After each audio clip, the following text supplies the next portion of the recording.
Welcome back to my channel. This is part 2, which is a continuation of Saito's adventures in the magic world. For those of you who just joined, try checking the description column to see part 1. Previously, Louise and friends managed to reveal the figure of Fuka, the sculptor who turned out to be Loungeville. They were all rewarded for their efforts at a party where Louise started to seem interested in her familiar. Then how did Saito respond to Louise? Can he return to his original world? Watch this video till the end.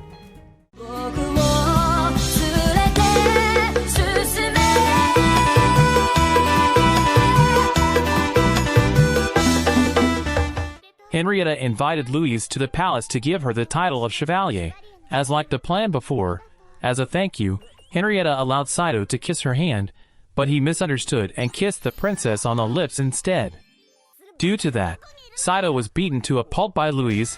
The princess didn't mind it. She told the two of them to stay in the village for a while. They were given a mission to investigate the news about the noble oppressing the peasants there. Louise was forced to disguise herself as a peasant for the sake of smoothing the mission. Not only that, she had a hard time finding a place to live because it was very expensive. Instead of spending her money on important things, Louise used all her money to gamble. While they were confused about housing, a sissy, Skara, came to them and offered a place to stay, but on one condition, that Louise had to dress like a maid. While Saito was told to help Jessica wash the dishes in the kitchen, Skara will give a dress with magic that can provide unlimited income to whichever maid can get the biggest tip. Louise felt challenged hearing those words. As a noble, Louise was never ordered to let alone harassed. Her emotions were provoked and had to fail to get a tip on the first day. Saito reassured her to be more patient as it was the only way they could have a place to stay. While going to sleep, Louise was so scared that she had to sleep alone with Saito. For several days, Louise kept running into customers who always mentioned her flat pay, making her feel irritated. Louise was getting more and more annoyed when she saw Saito alone with Jessica, who had bigger a pay than her. She immediately threw the wine bottle until Saito fainted. When he woke up, Jessica knew that Louise was a noble. It was seen from her very high self-esteem. Jessica was curious about what the two of them were doing, and would teach him anything if Saito wanted to tell her. Unexpectedly, Louise came with an annoyed face. Saito tried to explain, but it was useless. Louise's last day to collect as many tips as possible came a noble who was in charge of collecting levies in the area. If going against him meant he would put a huge retribution, even the maids there wouldn't want to deal with him. What Louise knew, the noble was very rich, and she would get a big tip from him. Instead of a tip, the noble mocked Louise for looking like a man because of her flat pay.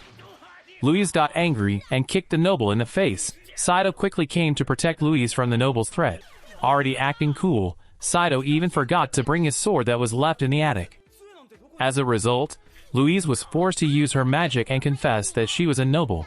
But the fat man didn't believe it. It was only after Louise showed the letter of assignment from the palace that they prostrated themselves to apologize. With the many tips left by the noble, Louise finally won the maid dress. Since their disguises had been exposed, they intended to leave. But Louise wanted to put on the maid dress and show it to Saito. On the other hand, there is a mysterious man who frees Fuka from prison. When they returned to the school, the atmosphere seemed deserted because the students were on summer vacation. Saito was greeted by Kirchi, who was going on vacation to visit Tabitha's house. On the way, there was someone who told Kirchi that the road was impassable due to the overflowing lake water. Saito was told to wash dirty clothes if he wanted to be fed by Louise. Outside, he met Goichi, who was having a quarrel with his girlfriend, Montmorency, who had trust issues with Goichi. Saito saw a giant pot and planned to use it for something. Kirchi and Tabitha had to take a detour. She saw the emblem of the Gallia royal family and suspected Tabitha was part of that family. Arriving there, Kirchi immediately asked where Tabitha's father was, but she didn't answer. From the maid, Kirchi finally found out that Tabitha's real name was Charlotte. Tabitha went to see her mother, who seemed out of her mind. The maid told Kirchi about the past of the Tabitha family. Orleans, Tabitha's father, is a mage with a charisma that is so high compared to his older brother Joseph. When the previous king died, the palace was divided into two sides to determine who was more worthy to ascend the throne. In the midst of that battle, Orleans died in a conspiracy to make Joseph able to ascend the throne as king. At a party, Someone tries to make Tabitha insane with magic potions, but all of that is blocked by her mother, who is now experiencing that in order to protect her child. After that incident, the palace gave Tabitha a very difficult task, but she managed to complete the task for her mother and for herself. Montmorency was seen making a suspicious potion. The giant pot was used by Saito to take a hot bath because he hadn't bathed in a long time. Siesta, who was curious, surprised Saito, who appeared from the water. Since she wanted to give it a try, Siesta also took a bath with Saito.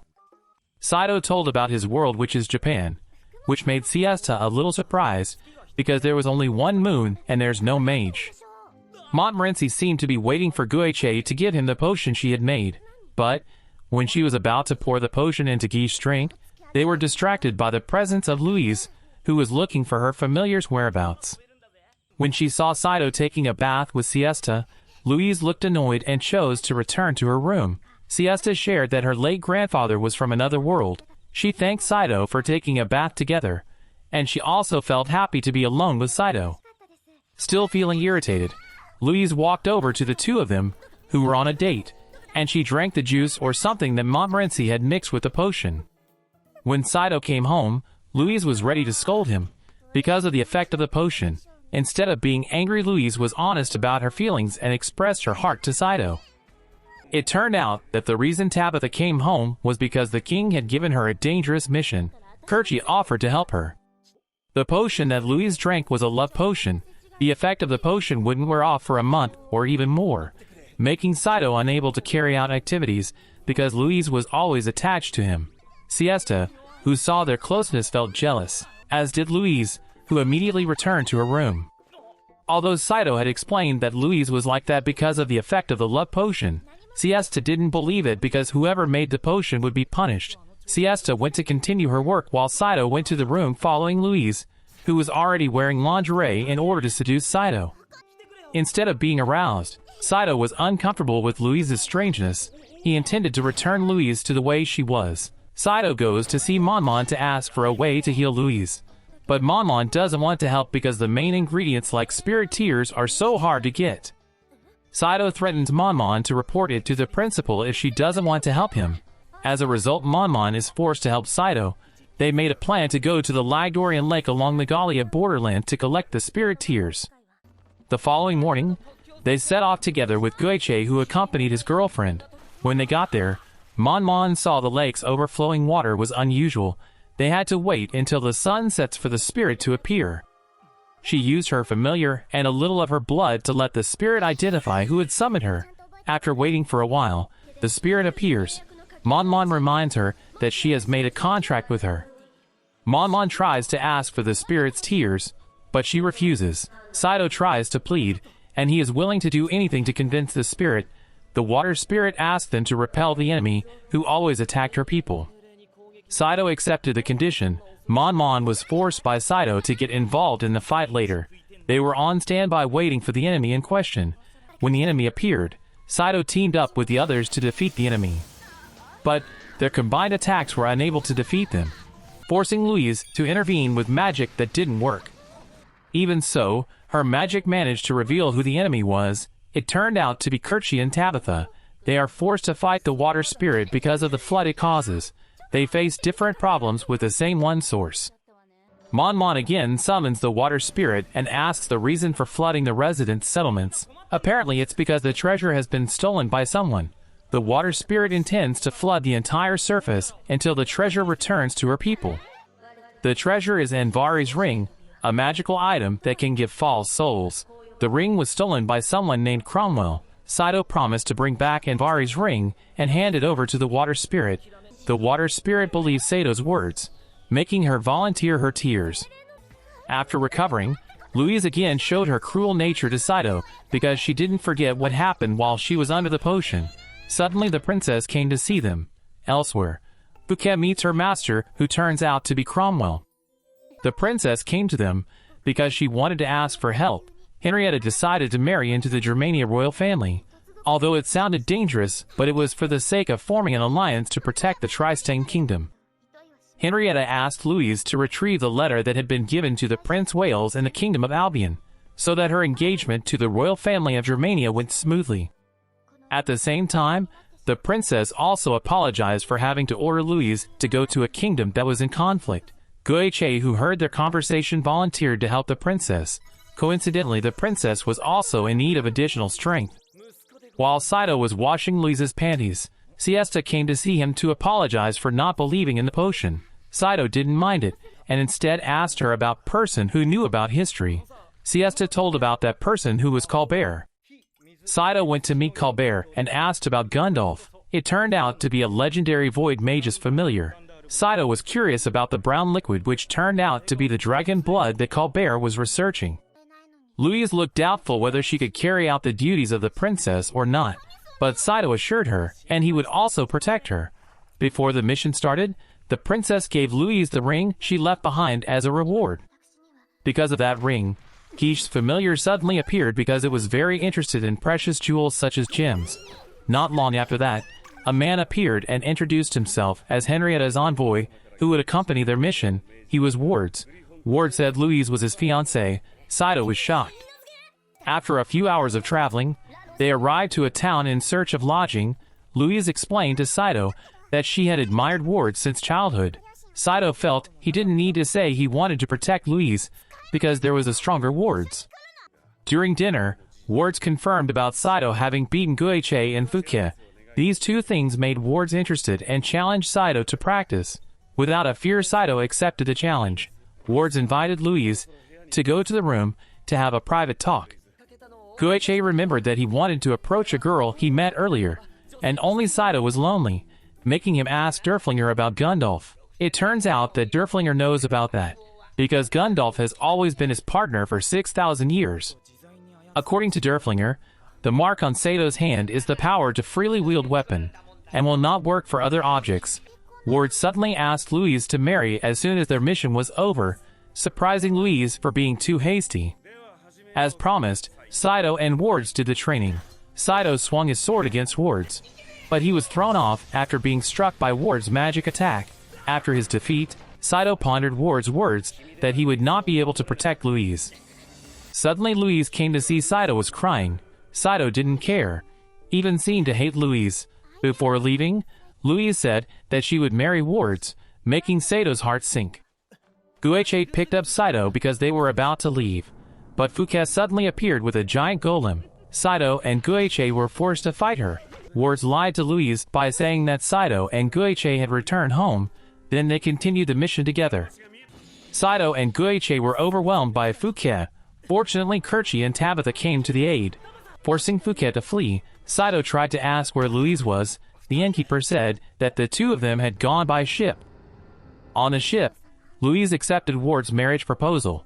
Although after that Louise seemed uneasy about her decision, Saito realized that Fuke had a relationship with Ward's, since she only wanted to hinder them. Ward's and Louise arrived at a secret location in the territory of the Albion Kingdom. At that place, Louise meets a man in armor. He asked Louise to put the ring together to make sure she was Henrietta's emissary. The man was the prince of the Kingdom of Albion, Wales. Louise gave a letter to the prince, as well as the prince, who left a letter for Princess Henrietta. The prince has a tough job because he has to protect his citizens from the civil war between the royal family and the nobles, who are pulled the strings by the Reconquista. When Louise came out, Ward suddenly approached her and asked her to get married right away. Louise refused, and was surprised when Ward admitted that he was a member of the Reconquista. While trying to escape, Louise was intercepted by his master, Cromwell, who used his magic on Louise. They married in the church where the prince was hiding.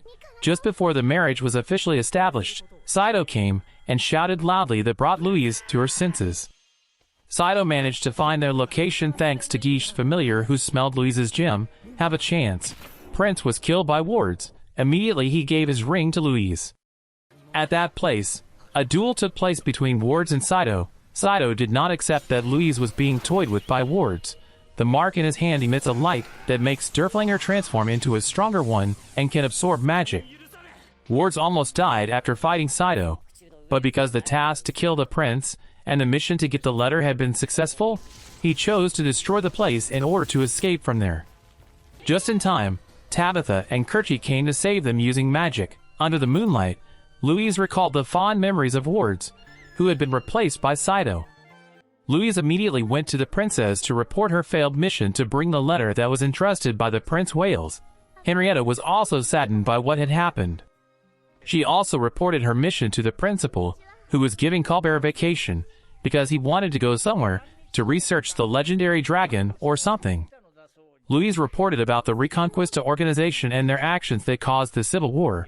Not only that, she also asked Osmond about the Descendant of the Void. According to Osmond, the Descendant of the Void was a long-lost legendary magic element, and it also had a close relationship with Gundolf.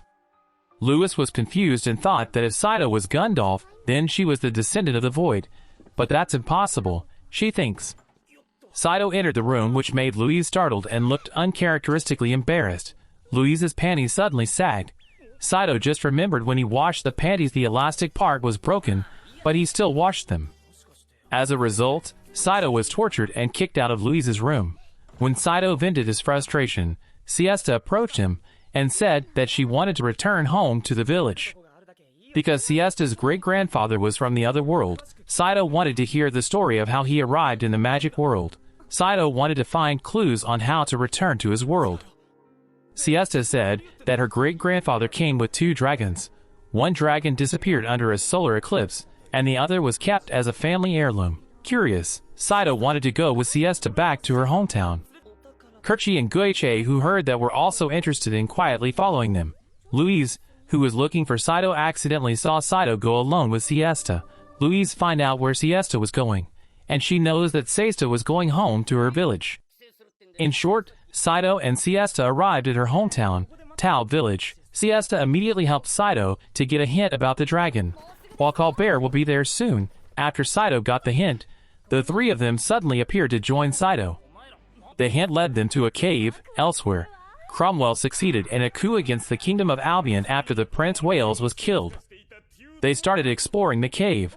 The sound of someone's footsteps came from behind, who turned out to be Colbert and Louise. Having the same goal, they decided to look for the dragon together. After walking quite a distance, they managed to find the place they were looking for. There was a stone tablet with Japanese writing on it, the country or world where Saito came from. What was even more surprising was, within the building contained the dragon they were looking for. It turned out that the dragon was a fighter plane. Colbert assumed that Saito could go home using the plane. According to Colbert, when a solar eclipse takes place, there is one dragon that can return to its original world with the right timing. While Siesta's great-grandfather couldn't come back because he lost the moment, and finally the plane was kept as his heirloom. Louise looked uneasy hearing that. On the other hand, the royal family of Germania called off the engagement with the princess, but the queen could not regret what had happened, especially after her nephew, the Prince of Wales, died. Some time later, the plane was taken to Tristane's school. Saito remembered the liquid that Colbert had made. It wasn't dragon blood but gasoline. Colbert just needed to make more gasoline for the plane's engine to work. Louise looked gloomy and uneasy knowing Saito would leave her. Guiche suddenly appeared with the bad news that the Albion kingdom had been taken over by the Reconquista and declared war on the Tristane kingdom. On the other hand, Cromwell is planning to conquer the entire continent. As a first step, he will fight the Tristane kingdom. Moreover, he is confident because he has the Anvares ring, which he stole from the water spirit. Saito bid farewell as he would return to his world 3 days later during a solar eclipse. Louise felt happy even though she was actually lying to her feelings. Meanwhile, the queen and the rest of the royal family are in a meeting to prepare for war against the Reconquista. Under direct orders from Princess Henrietta, she ordered the closure of the Tristane school for a while. Hearing that Henrietta would lead the war, made Louise plan to join the war. When she got home, Saito was already asleep. After he woke up, he got a letter from Louise. Because he didn't understand the language, he asked Derflinger to translate it. The point of the letter was that Saito had been fired. The same thing when Kirchi read the letter to him. Saito was surprised to learn that Louise would join the war against the Reconquista to help the princess. The following day, Siesta was surprised by the presence of a warship that arrived at the village of Taub. The news quickly reached the ears of the queen, Henrietta intending to reclaim the village of Taub. Colbert brought gasoline to fuel the plane so that Saito could return to his world. The princess and her army arrived at the village of Taub, and were surprised to see the enemy army, which had many dragons, as if it was not comparable to their army. Saito was finally able to fly the plane after he was helped by Tabitha's magic. The two of them flew after Saito. The war between the Tri-Stain Army and the Reconquista Army finally started. The Tri-Stain Army seemed to have a hard time facing them. A few moments later, Saito came along with a solar eclipse that was about to occur, but Saito chose to turn around and defeat the entire dragon army because of Sato's actions, forcing Ward's and Phuket to intervene against him. Saito managed to absorb Ward's magic thanks to Derflinger, but when he wanted to counterattack, he ran out of ammo. Phuket appeared with a giant golem. She looked down on them. Tabitha wasn't afraid to face her because she had an idea. Thanks to Geish's magic and Kerchi's fire attacks, the golem was destroyed, forcing Phuket to flee. Seeing Saito being pushed down by Ward's attack, Louise invited Tabitha and Kerchi to help him. Louise desperately jumped up to accompany Saito. Ward's didn't want to give up so easily. He kept trying to attack Saito. At that time, the mark on Sato's hand glowed, but this time it was different from before. This time, the mark was able to connect with Louise and awaken her as a mage of the void, Gundalf's partner. The true power of the mage made Ward's and his entire army vanish. Saito was forced to make an emergency landing because the plane had been destroyed, as well as the solar eclipse that had ended. Kerchi and Tabitha accidentally meet Cromwell, who wanted to escape. He wanted to make them both prisoners, but luckily Goiche was on time to help him. Louise was relieved to not be left by Saito. Then she kissed him, but she argued that it was a sign of a new contract. After the war ended, those who contributed to the war received titles from the palace. The storyline of this anime is quite interesting in my opinion. Magic with isekai is like Nobita and Doraemon, two things that can't be separated. But magic with an appearance that is packaged like Harry Potter makes this anime a little different. Added with a little comedy spice makes the story not boring. So what do you think? That's the recap of the Familiar Zero Season 1. If you like this anime, write in the comments column, then I will continue Season 2 for you. Have a nice day, and please check out my other videos if you don't mind.